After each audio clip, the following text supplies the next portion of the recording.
Hello good morning and welcome back friends. आप देख रहे हैं पेसर एजुकेशन यूट्यूब चैनल। आज की इस वीडियो में बात करेंगे 20 जून से रिलेटेड जितने भी इंपॉर्टेंट करंट अफेयर बनती हैं सारी इस वीडियो में कंप्लीट करेंगे। साथ ही काफ़ी सारे एक्स्ट्रा फैक्ट भी यहाँ पे डिस्कस करेंगे। सो पूरे लेसन को ध्यान से और लास्ट तक आप जरूर देखिएगा। इसकी PDF आप डाउनलोड कर सकते हैं नीचे वीडियो के डिस्क्रिप्शन में से। तो देखिए, सबसे पहले हम बात कर लेते हैं जो लास्ट वीडियो की क्विज थी आपके लिए। क्वेश्चन था कि बीते दिनों भारत ने किस देश के साथ सैन्य बलों के साथ जो है वज्र प्रहार नामक एक सैन्य अभ्यास का आयोजन किया था। तो ये किया गया था भारत और अमेरिका के बीच। ठीक है, आंसर होगा आपका जो वज्र प्रहार है ये अमेरिका और भारत के बीच का एक संयुक्त सैन्य अभ्यास है। चलिए अब बात करते हैं यहाँ पर आज की करंट अफेयर की। देखिए, पहला क्वेश्चन है आपका, हाल ही नमामि गंगे कार्यक्रम के तहत किस राज्य के महेश तला में 35 MLD यानी कि मेगा लीटर प्रतिदिन एवरीडे सीवेज ट्रीटमेंट प्लांट के विकास के लिए एक समझौते पर हस्ताक्षर किए हैं? तो सही आंसर होगा आपका पश्चिम बंगाल।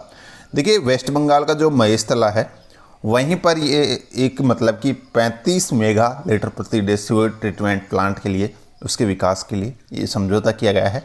और ये समझौता हुआ है जो नमामि गंगे कार्यक्रम है उसी के तहत भारत सरकार और जो यहाँ की पश्चिम बंगाल सरकार है उसके बीच में हुआ है। ठीक है, यहाँ पर मैंने नमामि गंगे कार्यक्रम की बात की है। यहाँ से थोड़े क्वेश्चन बनते हैं एग्जाम में, थोड़ा सा जान लीजिएगा। इसकी स्टार्टिंग डेट जो है पूछ जाती है, तो ध्यान रखिएगा ये केंद्र सरकार की योजना है और 2014 में इसको शुरू किया गया था नमामि गंगे प्रोजेक्ट को।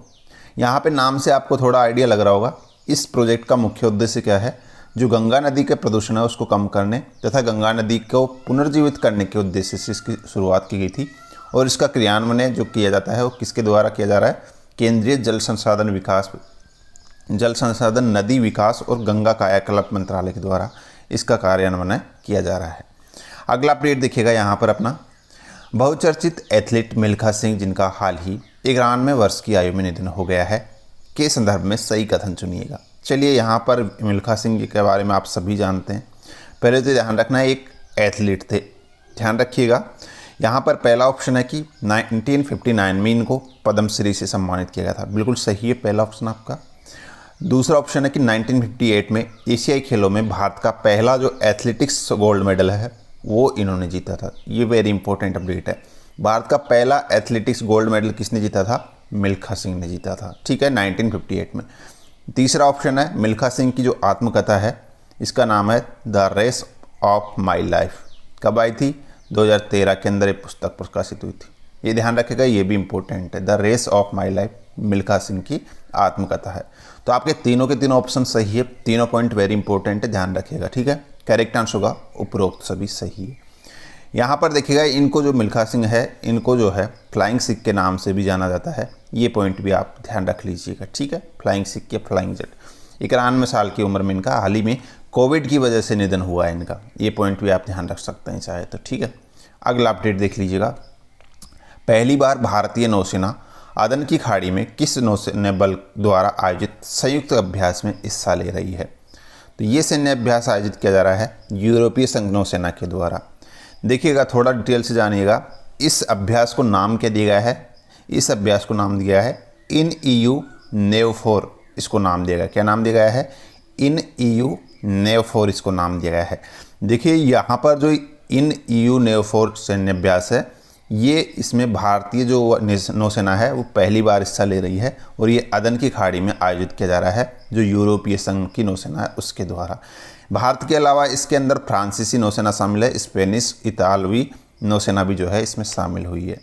यहाँ पर 18 जून से शुरू हुए इस इन EU NAVFOR में जो है जो भारतीय युद्धपोत है त्रिखंड, इसने इसमें हिस्सा लिया है। ये भी आपको ध्यान रखना है, भारत का जो त्रिखंड है वो इसके अंदर पार्टिसिपेट कर रहा है। ठीक है, चलिए अगला अपडेट देख लेते हैं अपना। अगला अपडेट अपना, शोधकर्ताओं ने टार्डिग्रेड की एक नई प्रजाति स्टाइगार्क्टस केरलेंसिस की खोज की है जिसका नाम किस राज्य के नाम पर रखा गया है?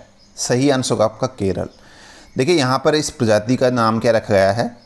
स्टाइगार्क्टस केरलेंसिस नाम इसको दिया गया है। और यहाँ पे जो केरलेंसिस है ये केरल के नाम पर रखा है। ठीक है, ये किसकी एक नई प्रजाति है? टार्डिग्रेड की एक नई प्रजाति है जो हाल ही में केरल में खोजी गई है। यहाँ पर आप देख सकते हैं इस प्रजाति को, इस तरीके से ये दिखती है। जो ये किसकी प्रजाति है? टार्डिग्रेड की एक प्रजाति है, ठीक है, ये चीज़ ध्यान रखिएगा। यहाँ पर देखिएगा जो टार्डिग्रेड है ये काफ़ी छोटे, काफ़ी ज़्यादा छोटे समुद्री जीव होते हैं, जिनको देखने के लिए जो मतलब कि एक उच्च अंत सूक्ष्मदर्शी की आवश्यकता होती है, ठीक है। तो ये पॉइंट आप ध्यान रख सकते हैं। अगला अपडेट देख लीजिएगा अपना, भारत और किस देश ने पर्यावरण के क्षेत्र में दोनों के बीच सहयोग विकसित करने के लिए एक समझौता ज्ञापन पर हस्ताक्षर किए हैं? तो ये समझौता हुआ है भूटान और भारत के बीच में। देखिए यहाँ पर भारत और भूटान के जो दोनों ने जो है पर्यावरण के क्षेत्र में सहयोग के लिए इस समझौता ज्ञापन पर हस्ताक्षर किए हैं।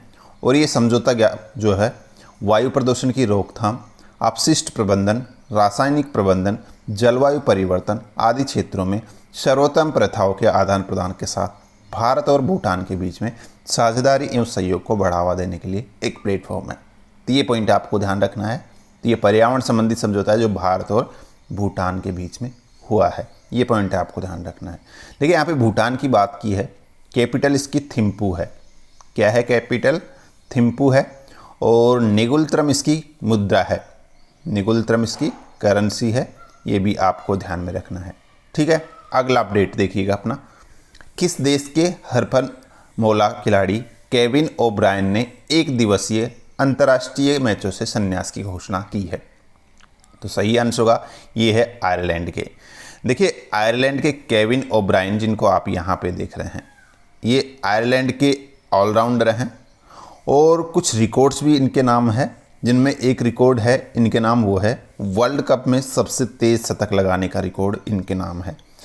साल 2011 में जो है वर्ल्ड कप में इंग्लैंड के खिलाफ एक कारनामा इन्होंने किया था और उन्होंने 10 साल पहले बेंगलुरु में 50 गेंदों में शतक पूरा किया था, ठीक है। तो ये चीज़ ध्यान रखिएगा, वर्ल्ड कप में सबसे तेज़ शतक लगाने का रिकॉर्ड इन्हीं के नाम है, केविन ओब्रायन, जो कि आयरलैंड के ऑलराउंडर हैं। अगला अपडेट अपना देखिएगा, विश्व का तीसरा सबसे बड़ा हीरा किस देश से प्राप्त हुआ है? तो ये हुआ है बोत्सवाना से।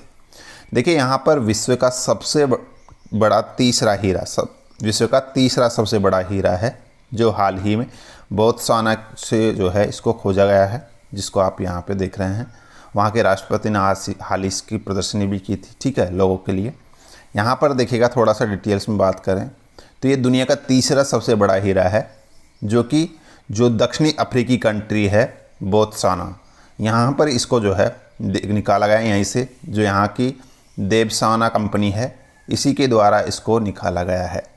यहाँ पर देखिएगा, अगर मैं बात करता हूँ दुनिया का दूसरा सबसे बड़ा हीरा, तो दुनिया का दूसरा सबसे बड़ा हीरा भी जो है यहाँ पर बोत्सवाना में ही निकाला गया था 2015 के अंदर, ठीक है। ग्राफ डायमंड कंपनी ने निकाला था, जिसका वेट था 1111 यानी कि 1111 कैरेट था, ठीक है। इसे दुनिया का दूसरा बड़ा हीरा माना गया था, जबकि विश्व का सबसे बड़ा हीरा जो कि 3106 कैरेट का है, उसका नाम है कुलियन हीरा, जो कि दक्षिण अफ्रीका में खोजा गया था 1905 में। तो ये आप ध्यान रख सकते हैं, दुनिया का सबसे बड़ा हीरा जो है वो है कुलियन हीरा, ठीक है, दक्षिण अफ्रीका में खोजा गया था। और हाल ही में दुनिया का तीसरा सबसे बड़ा हीरा ये बोत्सवाना में खोजा गया, ठीक है। अगला अपडेट देखिएगा अपना, विश्व प्रतिस्पर्धा सूचकांक 2021 के संदर्भ में कौन सा कथन सही है? तो यहाँ पर बात हो रही है विश्व प्रतिस्पर्धा सूचकांक 2021 की। इस इंडेक्स को जारी किया गया है जो इंस्टीट्यूट फॉर मैनेजमेंट डेवलपमेंट में IMD के द्वारा इस इंडेक्स को जारी किया गया है। पहला ऑप्शन सही है। दूसरा, इस सूचकांक में भारत 43वें स्थान पर रहा है, ये पॉइंट भी आपका सही है। और तीसरा ऑप्शन है 2021 की रैंकिंग में स्विट्जरलैंड शीर्ष स्थान पर रहा है। तो इसमें इस रैंकिंग में पहले स्थान पर या टॉप पर कौन रहा है? स्विट्जरलैंड रहा है। और भारत का स्थान क्या है? 43वां है इस IMD की विश्व प्रतिस्पर्धा सूचकांक के अंदर। तीनों पॉइंट आपके सही हैं, तो आपका सही आंसर होगा उपरोक्त सभी सही है। अगला अपडेट देखिएगा, साइबर धोखाधड़ी के कारण वित्तीय नुकसान की रिपोर्ट करने के लिए कौन सा राष्ट्रीय हेल्पलाइन नंबर शुरू किया गया है? यहाँ आपका सही आंसर हो जाएगा 155260 155260। ये एक नया हेल्पलाइन नंबर शुरू किया गया है सरकार के द्वारा, जिसका कारण क्या है? साइबर धोखाधड़ी के कारण वित्तीय नुकसान की रिपोर्ट करने के लिए इसको शुरू किया गया है। अगला अपडेट, पहली बार चीनी नागरिक अपने स्वयं के अंतरिक्ष स्टेशन में प्रवेश किया है। चीनी अंतरिक्ष स्टेशन मॉड्यूल का नाम क्या है? तो इसका नाम क्या है? तियानवे मॉड्यूल इसका नाम है, ये आपको ध्यान रखना है। देखिए यहाँ पर आपको पता है कि अभी तक जो है, इससे पहले तक दुनिया का जो है एक ही स्पेस स्टेशन था जो कि काफ़ी सारे देशों ने मिलकर बनाया था, लेकिन अभी चीन ने खुद का जो है एक स्पेस स्टेशन बनाया है और हाल ही में पहली बार इसमें चीनी नागरिक ने प्रवेश किया है। तो ये चीज़ ध्यान रखिएगा। इस मॉड्यूल को नाम क्या दिया गया है? 93 मॉड्यूल इसको नाम दिया गया है। अगला अपडेट अपना, जापानी मियाजाकी जो हाल ही भारत में चर्चा में रही है, किसकी किस्म है? तो आपका सही आंसर होगा आम की। जापानी मियाजाकी, ये काफ़ी इंटरेस्टिंग अपडेट है, ध्यान से देखिएगा। देखिए ये इस तरीके से दिखने वाली एक आम की प्रजाति है लाल रंग की, जो कि जबलपुर में जो है हाल ही में इसको देखा गया है। जबलपुर के जो किसान हैं, जो मतलब कि उनके द्वारा इसको उगाया गया था और ये इसलिए चर्चा में है क्योंकि इसकी जो कीमत है अंतर्राष्ट्रीय बाज़ार में वो काफ़ी ज़्यादा है। आप सुनकर चौंक जाएंगे। लगभग 2.70 लाख रुपए प्रति किलो जो है इस आम की कीमत है। 1 किलो की कीमत कितनी है? 2.70 लाख रुपए तक जो है इसकी कीमत है। और हाल ही में इसकी जो है उपज ये जबलपुर में पाई गई है, ये आपको ध्यान रखना है। तो ये एक आम की किस्म है जापानी मियाजाकी। इसका नाम जापान में रखा गया था। जापान में इसको जो है, जापान में काफ़ी पाया जाता है और जापान में लोग इसको एक तोहफे के रूप में इसको देते हैं लोगों को, ठीक है। अगला अपडेट अपना देखिएगा, जो आज की क्विज है, इसका आंसर आपको लिखना है नीचे कमेंट बॉक्स में। देखिए, किस भारतीय ने यूक्रेन कुश्ती चैंपियनशिप 2021 की 53 kg भार प्रतिस्पर्धा में गोल्ड मेडल हासिल किया है? ये आपको यहाँ पर बताना था। जो भी करेक्ट आंसर है नीचे कमेंट बॉक्स में लिखना है। सो गाइस, ये थी आज की करंट अफेयर। होप आपको वीडियो पसंद आई है तो लाइक शेयर कर दीजिएगा। आज की इस वीडियो में इतना ही है, मिलते हैं नेक्स्ट वीडियो में। धन्यवाद।